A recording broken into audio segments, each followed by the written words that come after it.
नमस्कार दोस्तों, मैं डॉक्टर संदीप पांडे आप सभी का स्वागत करता हूं अपने YouTube चैनल आरोग्य परमधर्म में।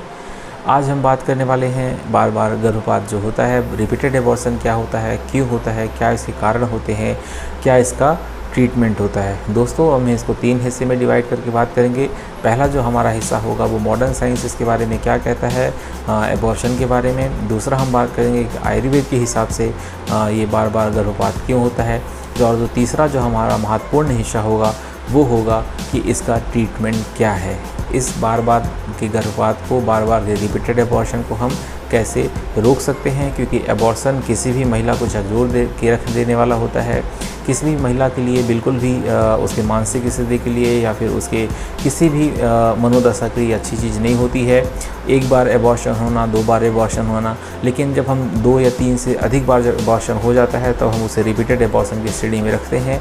और ये उस महिला के लिए के लिए बहुत ही एक दर्दनाक और दुखद जर्नी यात्रा होती है, जो उसके एक डिप्रेशन में जाने की भी वजह होती है, और एक पारिवारिक कलह और ये सारी चीज़ों की वजह भी ये निकल के सामने आती हैं। दोस्तों, हम इसे एक दूर करने का प्रयास कर रहे हैं। आयुर्वेद चिकित्सा के माध्यम से इसे रोका जा सकता है, जो कमियां होती हैं उसको दूर किया जा सकता है। और इसकी चिकित्सा भी हम अपने आयुर्हिल आयुर्वेदिक क्लिनिक अनूपपुर में उपलब्ध करवाते हैं। आप हमसे संपर्क करके, अगर आपको बार बार एबॉर्शन की समस्या हो रही है तो आप हमसे संपर्क करके उसका इलाज भी करवा सकते हैं। दोस्तों, चलिए आज का हम टॉपिक शुरू करते हैं। गर्भपात होता क्या है, एबॉर्शन क्या होता है, पहले हम ये समझते हैं। दोस्तों, जब 12 सप्ताह के पहले गर्भ ठहरने के 12 सप्ताह के अंदर में जब गर्भ का अपने वजह, बिना किसी वजह की, बिना किसी हम दवाई के, बिना किसी टैबलेट के, जब अपने आप ही ब्लीडिंग स्टार्ट होकर के गर्भ बाहर निकल जाता है तो उसे हम गर्भपात की श्रेणी में रखते हैं। ये 2 चरण में होता है। पहला जो गर्भस्राव होता है, गर्भपात होता है, वो पहले 12 सप्ताह के अंदर वाले जो फर्स्ट ट्राइमेस्टर वाला होता है, और दूसरा जो सेकेंड ट्राइमेस्टर में होता है वो 12 से 20 सप्ताह के अंदर तक में होता है। और जब 20 सप्ताह के बाद कोई गर्भपात होता है तो वो फिर गर्भपात की श्रेणी में नहीं आता है। जो स्वतः गर्भपात होता है, जो स्पॉन्टेनियस गर्भपात की श्रेणी में नहीं आता है, वो इंड्यूस्ड गर्भपात की श्रेणी में आ जाता है। तो दोस्तों, ये जैसा मैंने आपको बताया कि ये गर्भपात जो होता है वो एक महिला के लिए बहुत ही मनोदशा को, मानसिक स्थिति को ख़राब करने वाला होता है। तो चलिए हम बात करते हैं, हम समझते हैं कि इसके कारण क्या है, किस लिए ये बार बार गर्भपात होता है। तो मॉडर्न साइंस के हिसाब से इसमें जो पहला कारण निकल के आया है वो आया है क्रोमोसोमल डिफॉर्मिटी। क्रोमोसोमल क्रोमोसोम जो गुणसूत्र होता है वो सभी व्यक्ति के शरीर में 23 जोड़े यानी 46 होते हैं। महिला में भी होता है, पुरुष में भी होता है, एक्स होता है, वाई होता है। और जब महिला और पुरुष दोनों के एक आपस में मिलते हैं, महिला का एक और पुरुष का शुक्राणु आपस में जब इनका समागम होता है तो क्रोमोसोम का भी ट्रांसफ़र एक दूसरे के साथ इनमें होता है।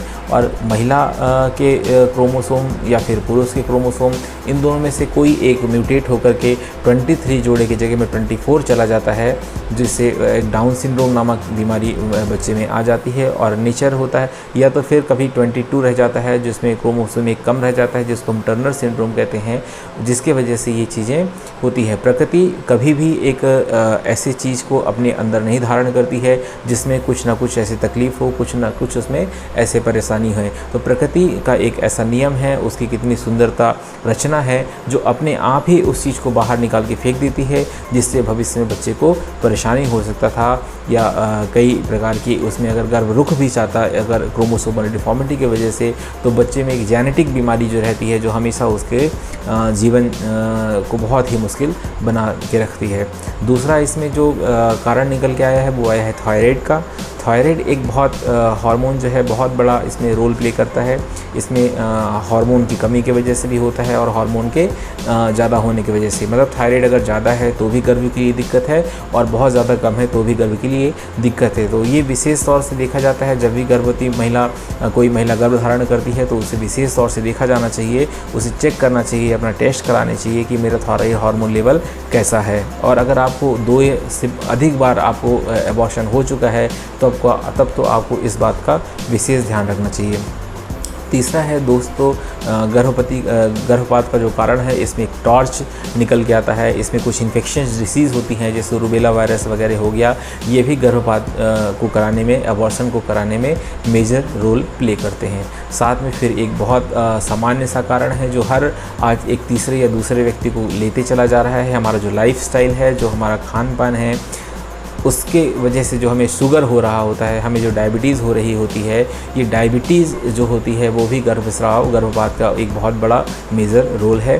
अगर सपोज़ करिए किसी महिला को शुगर है, डायबिटीज़ है और अगर उसको एबॉर्शन नहीं भी हो पाया तो फिर उस बच्चे को गर्भावस्थाजन्य डायबिटीज़, जेस्टेशनल डायबिटीज़ होने की संभावना रहती है, जो उस बच्चे के लिए भी अच्छी बात नहीं है। लेकिन अगर आपको शुगर है, आपको डायबिटीज़ है, तो भी आप में गर्भस्राव होने की संभावना बनी रहती है।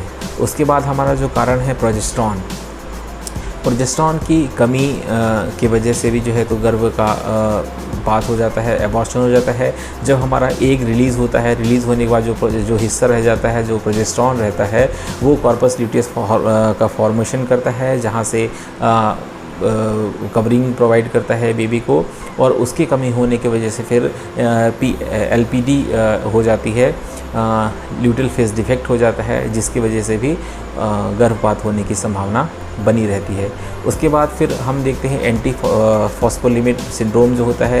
ये दोस्तों जो हमारा प्लेसेंटा होता है, जहाँ से गर्भवती महिला अपने बच्चे को ब्लड सप्लाई हो रही होती है, जहाँ एक भ्रूण को प्लेसेंटा के माध्यम से गर्भ का हर चीज़, उसे खाना पानी जो भी कहना चाहिए, एक सोर्स है उसका, जहाँ से उसे ब्लड सप्लाई हो रही होती है। वहाँ उनके ब्लड वेसल्स में छोटे छोटे क्लॉट्स जम जाते हैं और उसको पूरा ब्लॉक कर देते हैं क्लॉट्स जमा करके, और उसके वजह से जब गर्भ को ब्लड सप्लाई नहीं पहुंच पाता है, उसकी वजह से होता क्या है कि फिर वो जो हमारा भ्रूण है, जो हमारा एम्ब्रियो है, वो अबॉर्ट हो जाता है। ये भी एक एबॉर्शन में बहुत मेजर रोल प्ले करता है दोस्तों। फिर इसके बाद आती है एग और स्पर्म।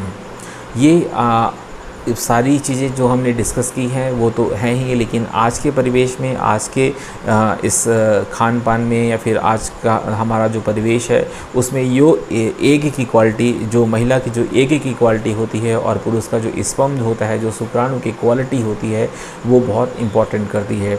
अगर वो क्वालिटी उसमें नहीं है, उसकी साइज़ उतनी नहीं है, एक का साइज़ अगर 20 माइक्रोन नहीं है, ये जो हमारा स्पर्म है उसमें मिलियंस में एक्टिव सेल्स नहीं हैं, बहुत ज़्यादा डेड सेल्स हैं और पस सेल्स बहुत ज़्यादा हैं, तो अगर गर्भधारण हो भी जाता है तो भी वो गर्भ सर्वाइव नहीं कर पाता। इसलिए एक अच्छा एग और अच्छा शुक्राणु का होना गर्भ के लिए बहुत ज़रूरी है।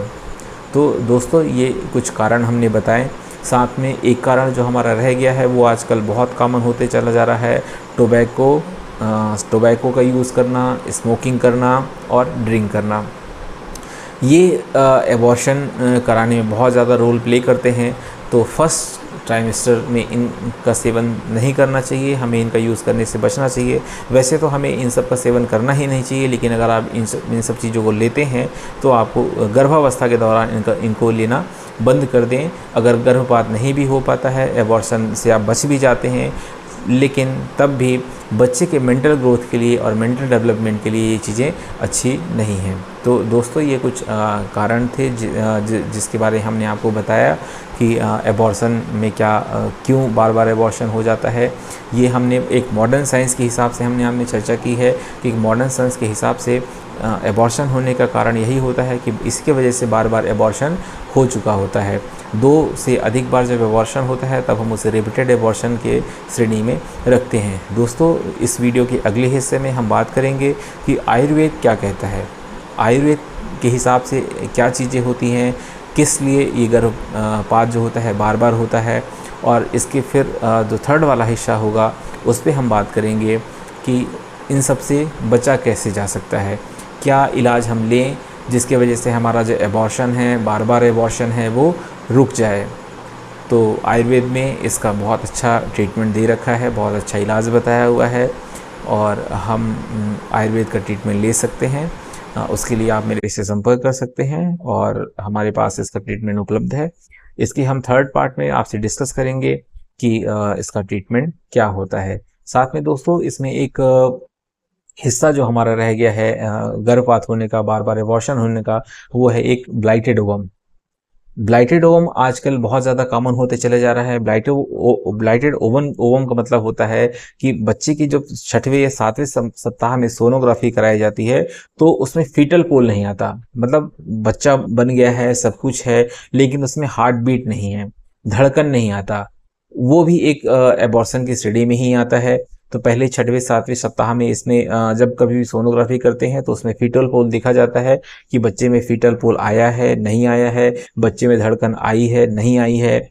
और ये चीज़ चेक करने के बाद अगर बच्चे में धड़कन नहीं आया है, फीटल पोल नहीं बना हुआ है, तो फिर 1 सप्ताह या 2 सप्ताह रुक करके फिर से सोनोग्राफी कराई जाती है। और उसमें भी देखा जाता है कि अगर मान लीजिए फिर भी फीटल पोल नहीं आया है, फिर भी बच्चे में धड़कन नहीं आया है, तो मिस्ड एबॉर्शन या फिर ब्लाइटेड ओवम की श्रेणी में आता है, जिसे भी एक एबॉर्शन की श्रेणी में ही रखा जाता है। और कई महिलाओं का सोचना होता है कि शायद हमको देर से बच्चे में धड़कन आए, या फिर कुछ मान्यताएं होती हैं जिसके वजह से वो एबॉर्शन के लिए नहीं जाती हैं, तो प्रकृति उसको अपने आप ही बाहर निकाल देती है। अगर आपको भी ये समस्या हो रही है, बार बार समस्या हो रही है, वैसे ब्लाइटेड ओवम की जो समस्या होती है वो रिकरेंट होने की संभावना काफ़ी कम, 3 से 4% ही होती है, काफ़ी कम होती है। लेकिन अगर आपको बार बार ब्लाइटेड ओवम की समस्या हो रही है तो फिर ट्रीटमेंट की हम कहेंगे आप आयुर्वेद की तरफ जाइए, और वहाँ पे सभी समस्याओं का समाधान है। अगर आप एक अच्छा स्वस्थ बच्चा चाहते हैं और आपको नहीं हो पा रहा है, बार बार आप एबॉर्शन से पीड़ित हैं, तो फिर ज़रूर आप आयुर्वेद की तरफ आइए। हम आपको एक अच्छा इलाज एक उपलब्ध करवाएंगे और प्रयास करेंगे कि आपको इस समस्या से निजात मिल सके, और आप जीवन का जो सबसे अच्छा सुख है बेबी होने का, उसको आप ले सकें। धन्यवाद। फिर से हमारा एक रिक्वेस्ट है कि वीडियोस को बनाने में काफ़ी समय लगता है, काफ़ी मेहनत लगता है, तो आप हमारे इस यूट्यूब चैनल को लाइक करिए, शेयर करिए, सब्सक्राइब करिए, और दूसरे लोगों को भेजिए जिससे उन्हें भी पता चल सके और उनको भी इस समस्या से निजात मिल सके। धन्यवाद।